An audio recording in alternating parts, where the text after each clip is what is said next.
Hello Jollinatics! For today's video, tara samahan nyo nga kami at meron kaming isi-share sa inyong resto that offers British favorite and traditional food. Kaya kung gusto nyo ng bagong food tripan, samahan nyo nga kaming alamin kung saan to. Bali nandito nga pala tayo sa The British Restaurant located along Emilio Aguinaldo Highway, Silang Cavite. Nasa may loob lang to ng Fuel Force kaya madali nyo lang tong makikita at pagpasok nyo nga, una agad mapapansin ang laki ng dining area nila. Malamig, malinis at ramdam mo talagang pinopromote nila yung British culture. Ito naman yung mga menu nila, i-post nyo na lang at syempre wag na natin patagalin to, tikiman time na. Appetizers muna tayo, starting with their classic prawn cocktail. Bali maliliit siya na prawn mix with diced tomato, cucumber, and onions topped with Thousand Island dressing. And promise, sobrang nagustuhan ko to. Bukod sa para ka na din kumain ng salad, talagang mau-open yung appetite mo. Sarap ng combination ng mga ingredients, tapos hindi tinipid sa prawn. We also had their loaded fries for sharing, and when I say loaded, talagang di tinipid sa toppings to. Sarap ng combination ng barbecue sauce at mozzarella cheese. And kung may kids kayo, saktong-sakto to. They also have onion rings na light, crispy, and decent yung serving size. Straightforward yung lasa niya, and yes, okay na okay din to sa kids. Another meal for the kids din tong kanilang chicken nuggets, and first time ko nga maka-experience na may partner na pork and beans. They also have beef sliders for kids. Basically mini burger siya na made for kids with real beef patty. Nakakatuwa nga rin kasi ang dami nilang kids friendly sa kanilang menu. And for adults naman, meron din sila ditong classic burger. Ang laki ng serving, well seasoned at sa lasa at texture, halata mong homemade yung beef patty na ginamit. Another must try nga rin tong kanilang fish and chips. May kasama tong parang potato wedges, mashed green peas, Atlantic pollock yung fish na ginamit nila, flaky and hindi malangsa. Well seasoned and lightly breaded but still may crispiness pa rin. Tapos ang sarap nga rin i-partner niyan sa kanilang tartar sauce. Talagang panalo to. Solid din tong kanilang bangers and mash pork sausage on top of mashed potato. Ang sarap ng sausage, meaty, flavorful and peppery. Halatang branded yung ginamit. Okay na okay din yung consistency ng mashed potato, pero yung nagdala talaga dito is yung kanilang onion gravy. And finally, kung gusto niyo talaga magpaka-British, subukan nyo nga tong kanilang full English breakfast. As in loaded and good for sharing na nga rin to.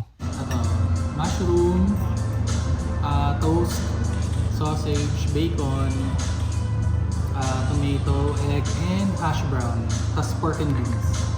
And according to them nga, isa to sa mga staple breakfast ng mga British. And when I was eating it, I feel like I'm in UK, like Harry Potter. De guys, joke lang. Pero ang sarap talaga niya. Literal na busolve ka talaga dito. For desserts naman, we had their chocolate cake with vanilla ice cream. Sarap niya pagsamahin sa bawat kagat. Nagmimix yung warm chocolate cake and yung creaminess and coldness ng vanilla ice cream. Meron din sila ditong Knickerbocker Glory, vanilla ice cream with fresh strawberries, drizzled with strawberry jam, and tuwang-tuwa nga dyan si Bunso. So there you go, Jollinatics. Isa na namang food trip idea ang nabigay namin sa inyo. At kung ikaw nga yung tipong naghahanap ng something new, lalo na yung mga tiga-silang or kalapit na lugar, subukan nyo na nga rin dito sa The British Restaurant. So paano, Jollinatics, until our next food trip, kita-kits! Thank you for watching!